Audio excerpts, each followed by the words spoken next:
Let me welcome all of you today to our Peterson Institute for International Economics.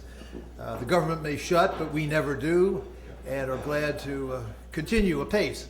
We're particularly glad today to address one of our favorite topics, the Eurozone, the European economy, what has happened in recent years, take a status check on where it stands now, and particularly where it may be going in terms of both the individual countries and the EU and the Eurozone as institutions as they continue and evolve in their integration process. I'm especially pleased that we are co-sponsoring this event today with our friends from the Center for International Governance Innovation in Waterloo, Ontario in Canada, CIGI, which, as many of you know, is one of the hot new think tanks, certainly in Canada, certainly in North America, probably anywhere in the world, and is making very major contributions on a whole range of international economic topics, and we're delighted to be co-hosting with them today. I'm particularly pleased because just 2 weeks ago, I paid a visit to CIGI, gave a lecture in their signature lecture series, spent a very rewarding day of seminars and discussions with Domenico Lombardi and his colleagues there, and so I'm particularly pleased to be able to reciprocate, host them here today in a home and home series, and only the first of many, second or third or nth of many collaborations between us and CIGI going forward over the years, I am sure. We have a superb group of speakers today to talk about different aspects of the Euro and European issue. I will introduce them at the outset, and then the program will flow smoothly, we hope, from there. Each of them will speak for 10 or 12 minutes to give introductory remarks and analyses of where the issue stands, and then the group as a whole will take the podium or the panel set up at the front for discussion with the audience thereafter, and we think we'll have plenty of time for that. So let me quickly introduce the 5 presenters, 3 speakers, 2 discussants, but that distinction is not too clear. Our leadoff is clear, however. It's going to be Harold James, who is one of the most distinguished economic historians in the world, and will lead off by presenting to us a new study that he has just completed. It's being published by CIGI, copies of it are out front, called International Cooperation in Central Banks, and he's going to relate a lot of that to the situation in Europe and the Eurozone. Harold is a senior fellow at CIGI. He, of course, has been for some time professor of history and international affairs, professor of European studies, director of the Center for European Politics and Society at Princeton, which has been his home for many years. His current work is concerned with the history of European Monetary Union, so he will bring that to us today to lead off our discussion. Harold will be followed to the podium, and this is a particular honor and privilege for us. He will be followed by Governor Ardo Hansson, the governor of the Bank of Estonia. Now, you have heard our own Anders Åslund praise the Estonian record, model, and policy framework frequently. Today you hear it from the horse's mouth, the governor of the bank. And particularly of interest now, as you may or may not know, but probably do, is that Estonia is about to join the euro, and he will explain to us why the euro, for all its travails, remains attractive, important, and a magnet for countries around its periphery and expanding its membership going forward. The governor was actually born in Chicago, did his PhD in economics at Harvard, worked for a number of years at the World Bank, in earlier incarnations was economic advisor to the prime minister of his country on a couple of different occasions, and has been governor of the central bank now for several years, since June of 2012, and is also in that capacity a member of the governing council of the European Central Bank, meaning he is intimately involved in the decision-making for Eurozone monetary policy as a whole, and will bring us some of that as well. We will then turn to our own Nicholas Varone, senior fellow here at the Institute and also at Bruegel, who, as many of you know, is one of the leading experts on European banking union, as well as a lot of related issues in the accounting area, auditing area, etc.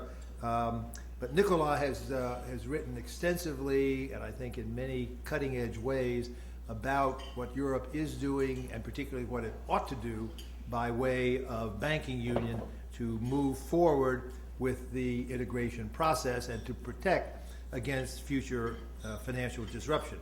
Last September, Bloomberg Markets named Nicola to its 50 most influential list, with particular reference to his early advocacy of European banking union and his very influential role in discussing the evolution of that process.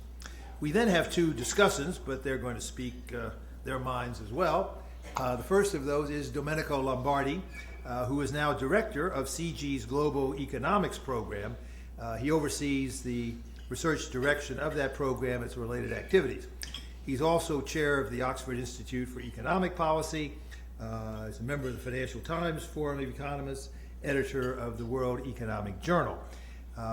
He has served in the past as rapporteur for the high-level panel on the governance of the Financial Stability Board, the FSB, which of course is a critical element in the global governance process and the effort to avoid new financial upset. And he has had extensive experience on the executive boards of both the IMF and World Bank, so brings a wealth of practical experience to the process as well. In the final spot, there's another of our own senior fellows, Jacob Kierkegaard, who has become the go-to guy here, and we think a little more broadly probably, on the Eurozone crisis. I want to particularly congratulate Jacob because only 3 days ago he completed the requirements for his PhD. So he is now Dr. Jacob Kierkegaard, and I'm very delighted that his academic credentials have now caught up with his expertise and his influence on policy. He had to clean up that little hole in his resume, and we helped with that, and so he is now officially Dr. Kierkegaard. So, with no further delay, let me ask Harold James if he will start us off. The other speakers will go in the order indicated, and we then look forward to a lively discussion with the group.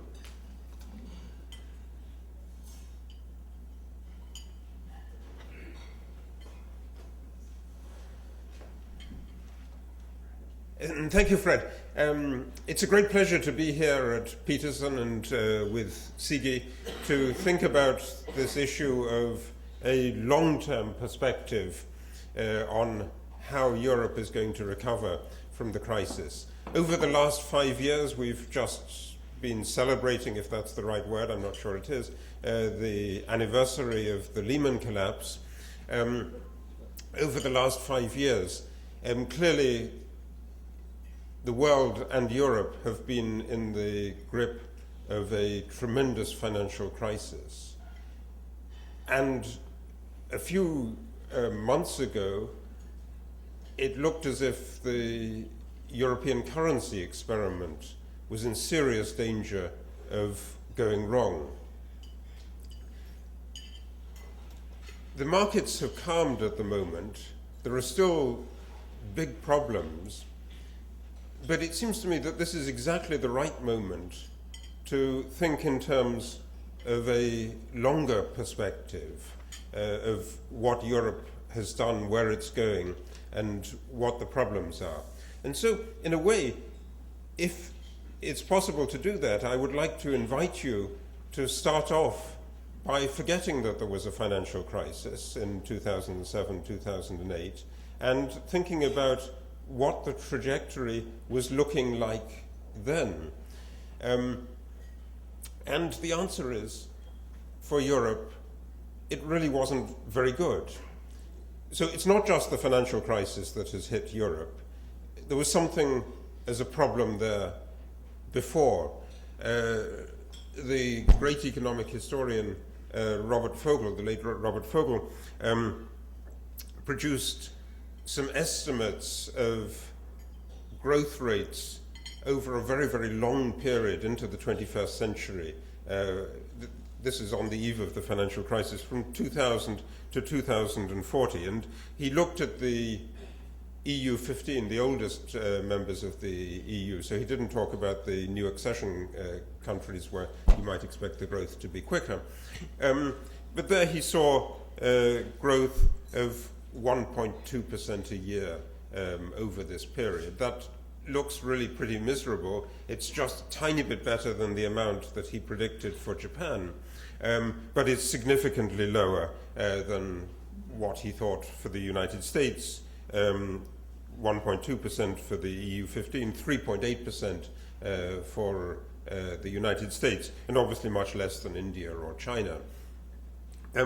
So there was weaker growth already before that, before the crisis, and programs that were designed to deal with that, programs such as the Lisbon Agenda that were designed to make Europe into the most competitive place in the world, were clearly failing already on the eve of the financial crisis.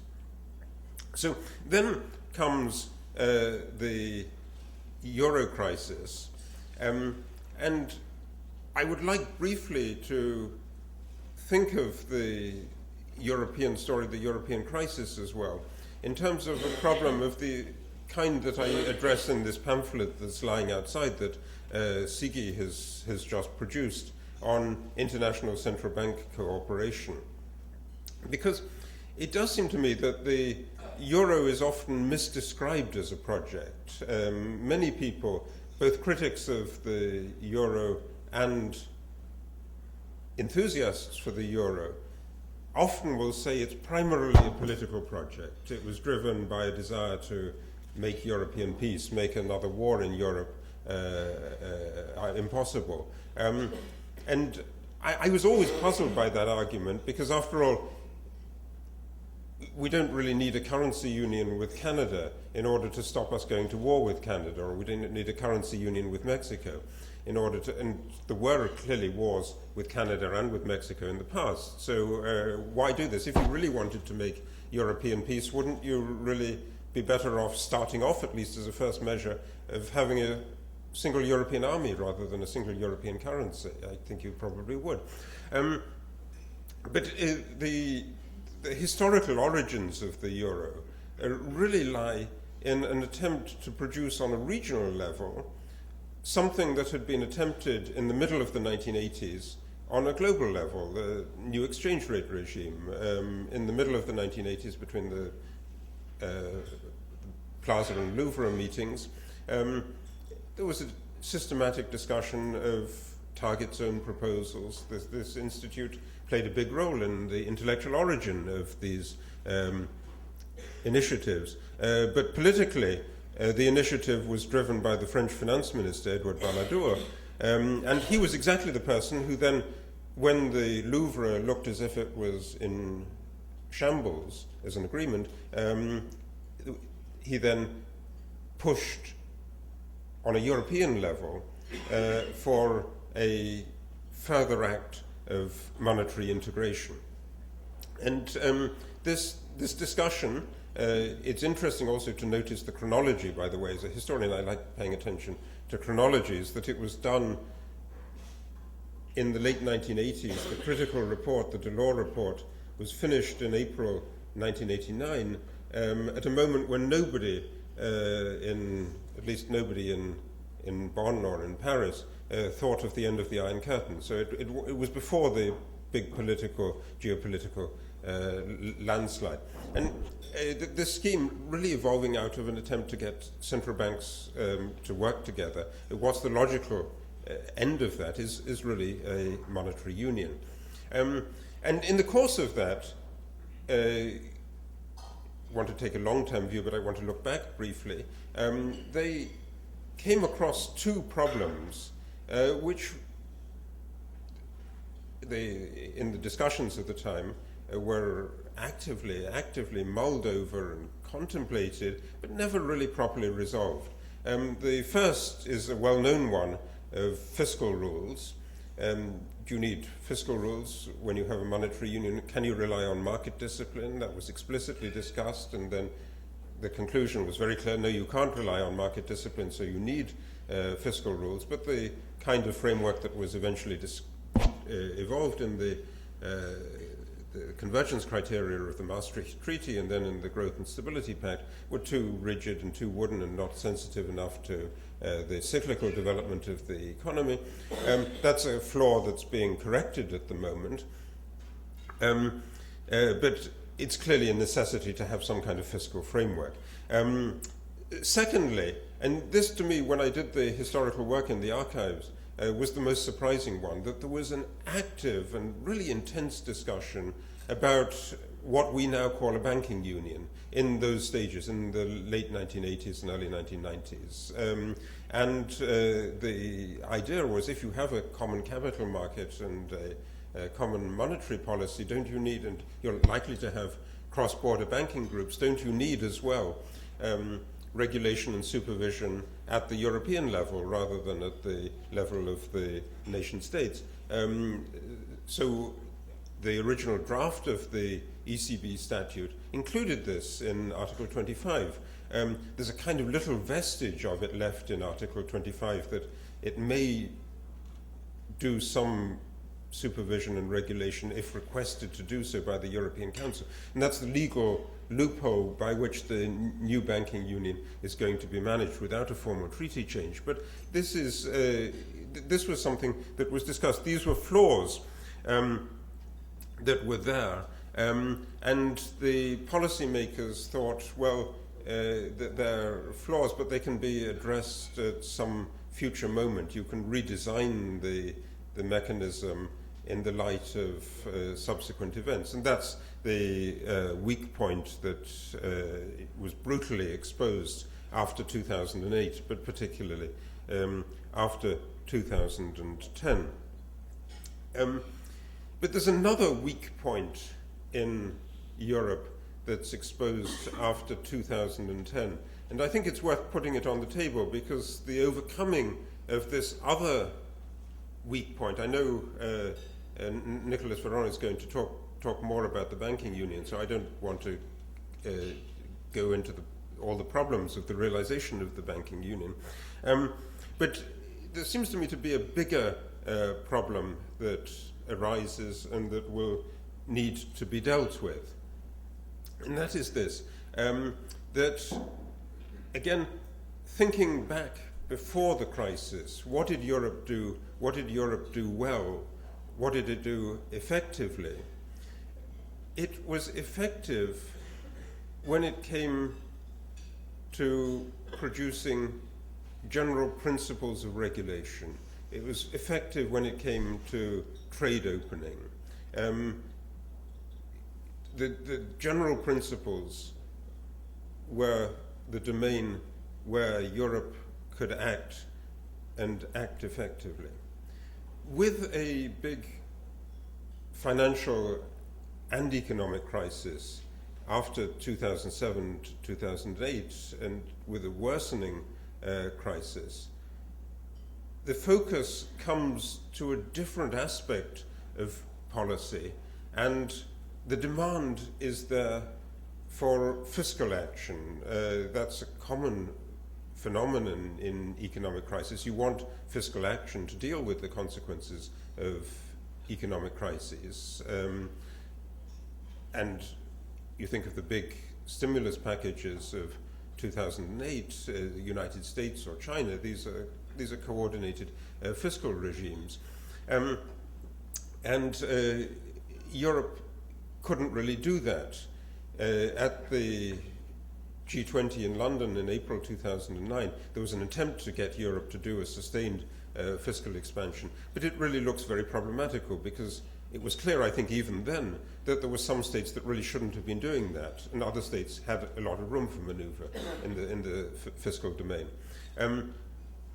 So the crisis shifted the attention to fiscal issues away from overall regulatory issues, and made it, as a result, a question of national governments taking the initiative, and basically renationalized the politics of European decision making. And once you saw that renationalization happening, once you thought that no, it isn't anymore the European institutions that are really driving the decisions, but it's Paris and Berlin, or maybe just Berlin, that are driving the decisions, then you really get a political chaos and a political stalemate. So the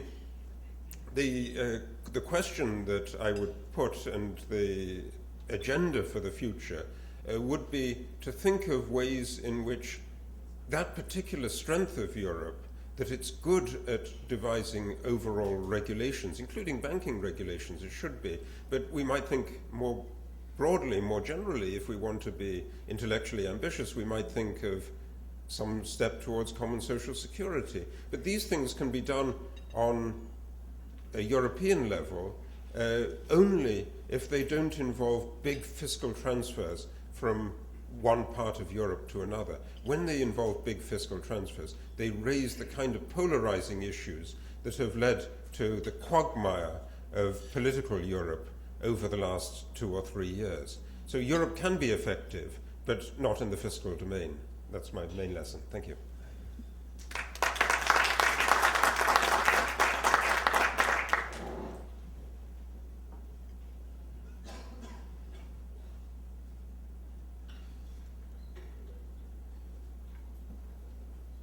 Thank you very much, Mr. Chairman, and ladies and gentlemen. It's really a great honor to be here today. It's, I think, first time to speak in this institute, although I've been worked with many of the experts and actually benefited so much from the rich analysis in so many areas throughout my whole career. So to finally come here and speak is really, truly an honor. And I want to talk a little bit about then this longer-term perspective, and I was asked to talk about it from the perspective of a small, where Estonia has been characterized as, certainly we're small, we have a liberal reputation, and also I think so far, until Latvia joins in a few months, we're the newest member of the Eurozone about the last 3 years. So although sometimes we say tongue-in-cheek that we were actually one of the first members, because 21 years ago we fixed our currency rigidly to the Deutsche Mark and have been running a currency board ever since. So in some sense we've been operating in a kind of a Eurozone environment for a while. I want to talk about, just for 2 minutes, just to set the stage on the current state of the recovery in the Euro area, to focus my remarks then on some of the possible institutional and economic policy changes which can lead to a more durable recovery, and to help set the stage for that last block, to preface it by a little bit of discussion of public opinion, what types of solutions people in the European Union and the Euro area say they might accept or not accept. So turning just to the current state of the recovery, we see the first signs of a recovery. There was growth in the second quarter was 0.3%, but it's after 6 quarters of decline. It's still very subdued, it's very uneven, and it's quite fragile. So we can't declare victory, but some encouraging signs. We do see signs of reducing stress. I think tail risk has largely been removed from the table, and clear success also in reducing fragmentation, although it remains an issue. Progress also in reducing macroeconomic imbalances. If you look at current account deficits, either for the euro area as a whole or across the board, you look at fiscal deficits, I think those indicators look much better also than some of the key international peers. And finally, inflation expectations look well anchored throughout the whole period. Some of it has been due to pan-European reforms, to euro area governance, to European governance. I'm not going to go through this list here. The people around the table know about fiscal issues, the financial sector reforms, ESM, and macroeconomic imbalances procedures. But I think a lot of the heavy lifting has also been done by member states who have really, maybe also always not as quickly as possible as we'd like, but instituted a lot of structural reforms, whether it be in labor markets, pensions, business environment, and so on. Maybe slow, but at least going in the right direction. And given the degree of competencies which remain at the national level, I think that's also a key part. So what remains to be done? Certainly more work on the deleveraging, particularly in the private sector, strengthening capital throughout the system, making these new fiscal institutions actually work and stand the test of time, for strengthening the financial sector, and then a whole set of reforms to improve the resiliency and flexibility and growth potential of these economies. starting to talk about public opinion, we see, first of all, public opinion is not something that leaders, you should actually take it into account, but in some sense you should also be trying to form it and guide it. So you can't take it as a given, but it does influence the types of solutions one can countenance. And if you think of more bold solutions may require treaty change, this issue of public opinion might actually become more important. 3 issues which I'd like to draw out. First of all is that, well, the support for the euro, this is the so-called Euro Barometer, kind of a survey conducted throughout the whole European Union. And it says support for the euro as a whole is still higher than people who are against it, although I think for quite understandable reasons has been declining a bit in the middle of the crisis, but still above 50%. If you look at the differentiation between the ins and the outs, let's say the ones that are in the euro area, the support of those that are in is about 62%, and the ones that are out, 29%. So I think in my own country, I'm proud to say, is one of the ones on the far left of this table here. So we have a 3-to-1 ratio in favor of the euro, and I think it's very hard to explain, but we're at that end of the table. And I think once the countries that have come in at least don't have a kind of buyer's regret. Once you're in, you kind of seem to basically support it. This I'll go over. One thing that when the same survey asks what types of forms of cooperation and so on are you happy with, if you look at the bottom types of questions which say working together, coordinating and so on, there's quite a lot of support for those types of solutions. In some select areas, I think such as the banking union, you can find that even going more deeply, there's broad public support, euro area governance and so on. But if you go to the question of whether the EU should develop further into federation of nation states, the view becomes a lot more balanced. And I think building on what Harold James said, I think if you go to issues like fiscal policy, I think you would get a clear no answer from many people, particularly seeing how difficult the budget negotiations were. If you think that there was so much reluctance to increase the EU budget, it means that there's giving up fiscal sovereignty in terms of transfers, I think, is still quite a way off. So the solutions that we look for have to kind of take into account that you're not going to necessarily have these kinds of solutions that might work well in this country. Some of them have to be built on a more decentralized basis. So looking at the different challenges, I just wanted to draw out 4. 3 of them are related to crisis prevention.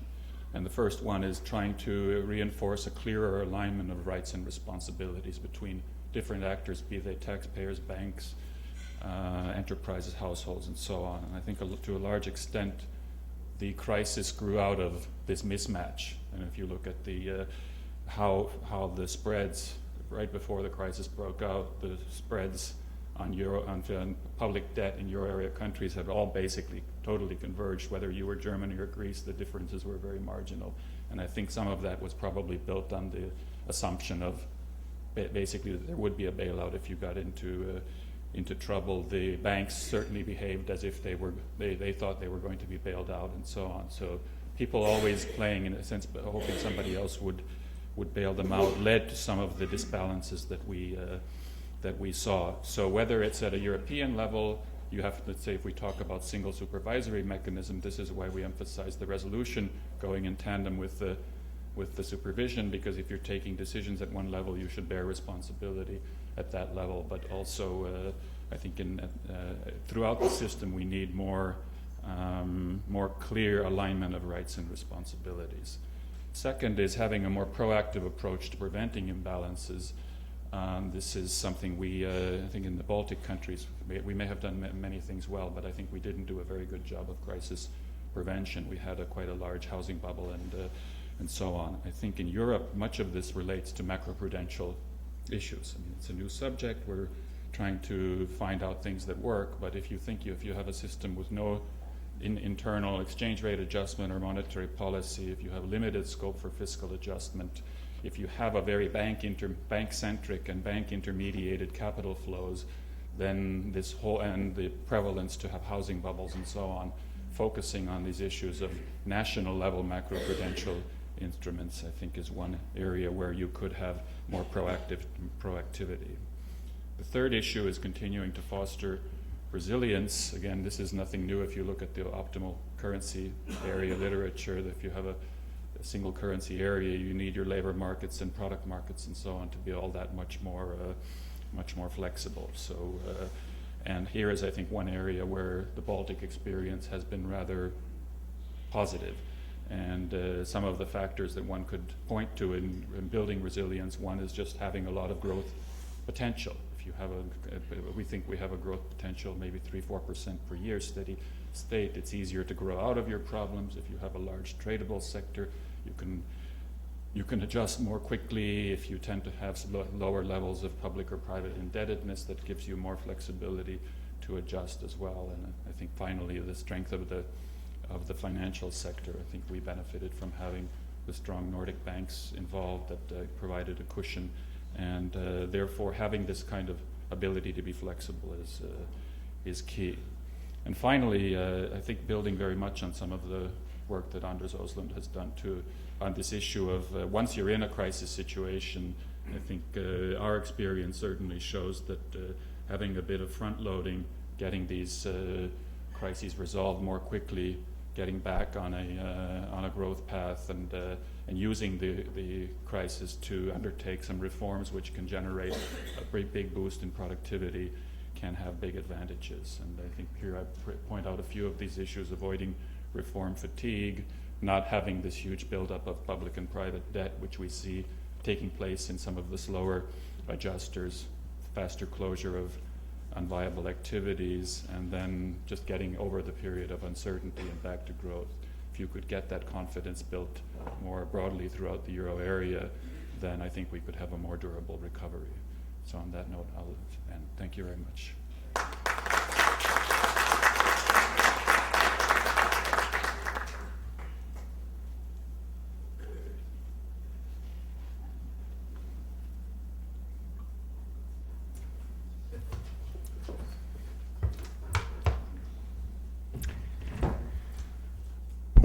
It's an honor to speak after two such distinguished presenters. My presentation will be more pedestrian in a way than what we've heard so far. I will go more into the weeds of the process and the policy choices, as we say here. But I think an important topic on banking union, and especially what to expect next year. Banking union is largely where the action is in the management and possibly steps towards resolution of the European crisis. I like to think in a simplistic but I think useful way of the crisis as having 4 dimensions. So there is banking, fiscal, economic, by which I mean really structural, and political institutional issues. It's a framework that European Council President Herman Van Rompuy, among others, has promoted since last year. So fiscal union, to simplify, is a no-go in Germany. Political union is a no-go in France. Economic union, if you understand it by having a European mechanism to impose structural reforms that make sense, I guess is a no-go everywhere. Banking union is one on which leaders could agree, even so they probably, it's possible that not all of them realized all the consequences of what they decided, but hopefully some of them did.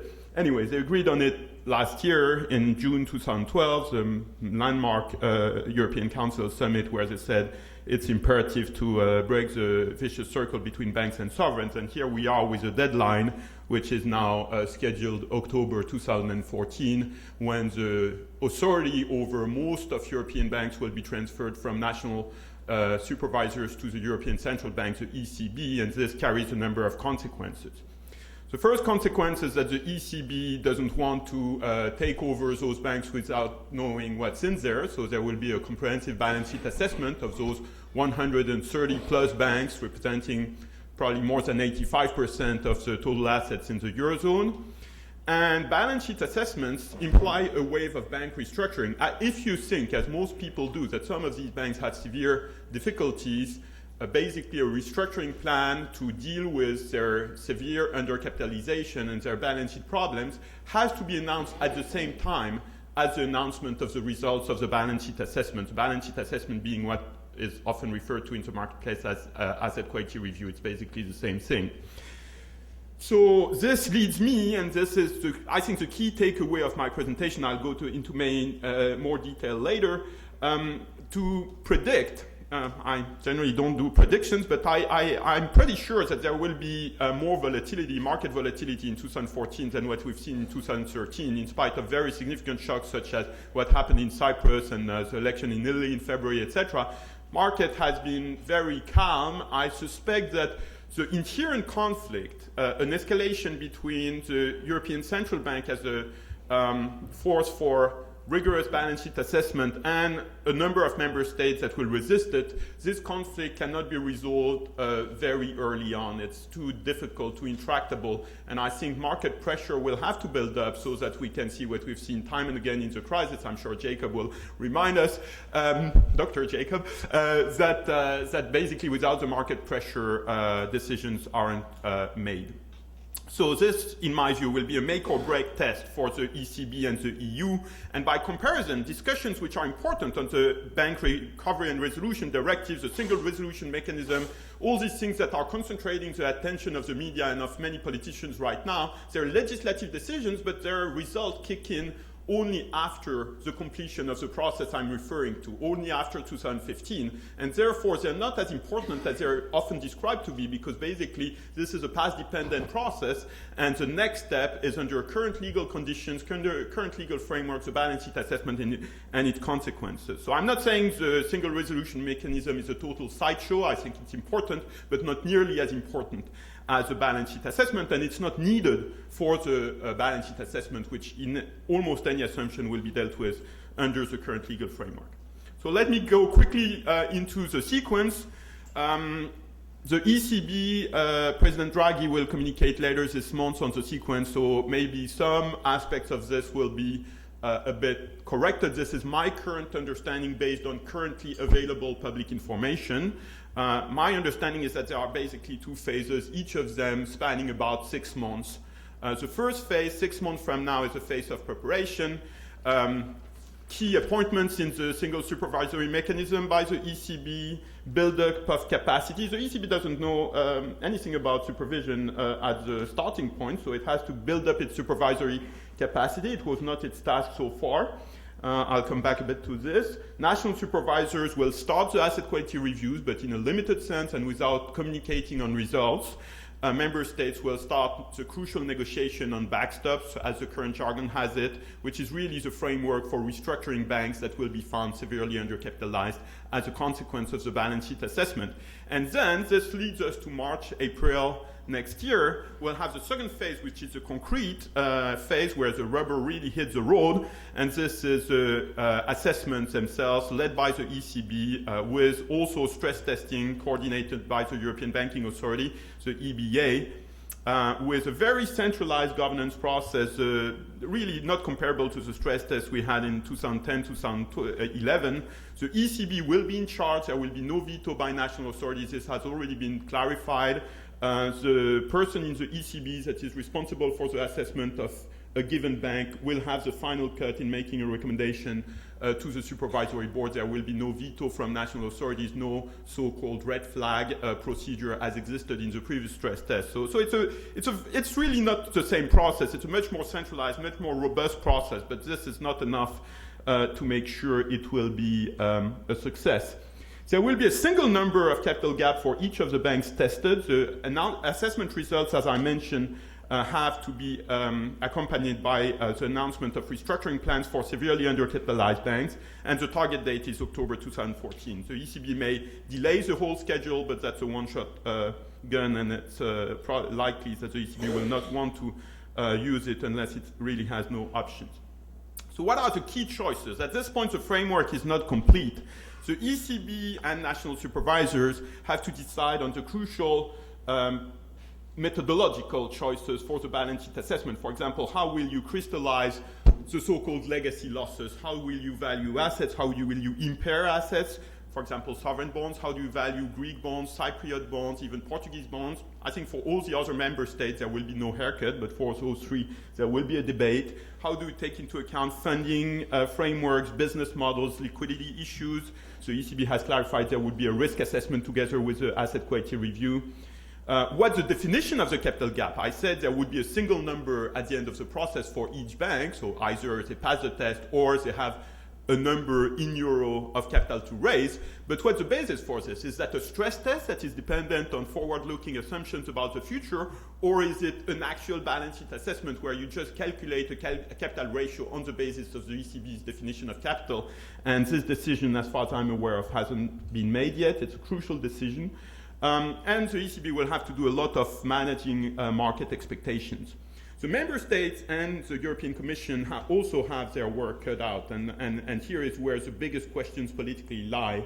So one of the key questions is whether there will be consistency in restructuring practice, or whether we will have a situation where basically Italy bails in, Germany bails out. And at this point, there is no guarantee that there will be fairness and consistency in the practice of how to treat creditors across member states, which, if you think about it, is absolutely crucial, because if we are in a scenario of Italy bails in, Germany bails out, it will exacerbate, not mitigate, the famous vicious circle between banks and sovereigns. So this would be exactly the opposite of what is meant with this process. So this is really central. And the European Commission state aid framework says, well, there will be bail-in for shareholders and junior creditors, but they pointedly say nothing about senior creditors. So this is left to the member states. The funding question, of course, is big. Is it only national funding? Will the ESM participate? Probably not, except for countries under a program. Will there be another European special purpose vehicle created for the task? This is not impossible in my view. At this point, there is a discussion about using the balance of payments facility of the European Union. I doubt this, but this is being reported by the media. And crucially, what will be the steering? Is it only DG Competition with their state aid mandate? Will there be a European actor, such as a European bad bank, that will help coordinate and impose consistency among different member states on the restructuring of failed banks? Lots of financial engineering issues which haven't almost been started to be debated. And I should add that there is a European Parliament election in May 2014, and this will heavily influence the way this will be decided. The outcome will matter enormously. Basically, there are two scenarios. One is a scenario where the assessment is rigorous, and in a way, this echoes Governor Hanson's point. If you front-load the adjustment, you have a lot of pain, but you also have a lot of gain. So you can imagine then a return of trust into the banking sector in Europe, which has eluded us for the past 6 years. Lots of short-term pain, restructuring not only of the banks, but also if you kill a zombie bank, you also kill a zombie borrower. So this has, job losses and cross-border consolidation. All this is politically difficult. So ESM may have to lend to countries that would lose market access. The ECB would be established as a strong supervisor. By contrast, if they do another round like they did in 2010, 2011, lots of forbearance, a weak assessment, possibly no immediate negative market impact, but a further zombification of the system, fragmentation of European banking system, scarcity of credit, drag on the economy, and a very significant negative spillover on the ECB's reputation, which means that monetary policy would become less credible because the supervisory arm has been burnt in terms of credibility. So how this will be decided by the marketplace if the assessment is rigorous enough? I think the market will have a sort of psychological threshold, probably around, 150, 200 billion euros of more capital, but this is a bit early to assess. There will be next steps afterwards. I will be very short on this, but basically this will frame, assuming a rigorous assessment in 2014, the next step. And here is where the single resolution mechanism, the Bank Recovery and Resolution Directive kick in, to use Wolfgang Schäuble, the German finance minister's terms in an article in the Financial Times in May this year. There will be a timber frame banking union starting in 2015, and then if there is treaty change later, we can imagine a steel frame banking union with a real federal deposit insurance, a real single resolution mechanism, but this is a very distant prospect because a steady state requires treaty change, and this is difficult. So my metaphor in the papers that has been distributed in your pack is a bridge. There is a first step. We know that the handover of authority to the ECB, the single supervisory mechanism, that the second half of 2014, that's the first big make or break test. And then there is a more distant point of treaty change, but which might be a long way coming. Finally, and to conclude, this will shape Europe's financial system going forward. Again, assuming a rigorous assessment in 2014, there are a number of structural consequences that one can anticipate.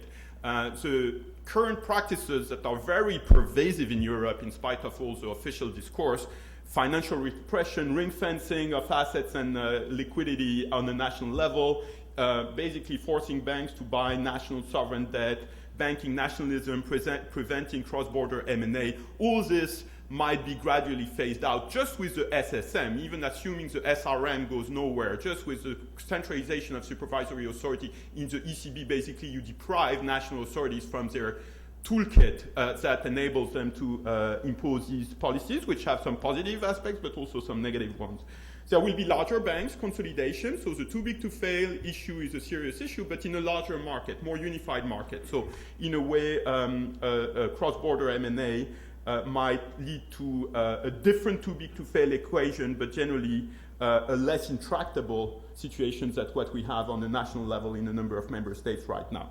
Greater discipline in the banking system is likely, this is very important to foster the development of non-bank finance, both market and non-bank financial intermediaries. And I think we'll have also a consolidation of other financial authorities at the European level, for example, the European Securities and Markets Authority. There will be global implications, consolidation of European presence in global forums, maybe some transatlantic conversions, because Europe, if I'm correct that the European financial system would become more diverse with a bigger weight of non-bank finance, it's a form of convergence with the US, but of course it's early to know exactly how this will play out. There will be a lot of rearguard action. All the process I'm describing here will be gradual, but I think inevitable if the assessment is rigorous next year. So really a lot is at stake. This will be a big year to observe, 2014, and we can all give our wishes to the ECB that they are able to withstand the enormous pressures that will be put on them. Thank you very much.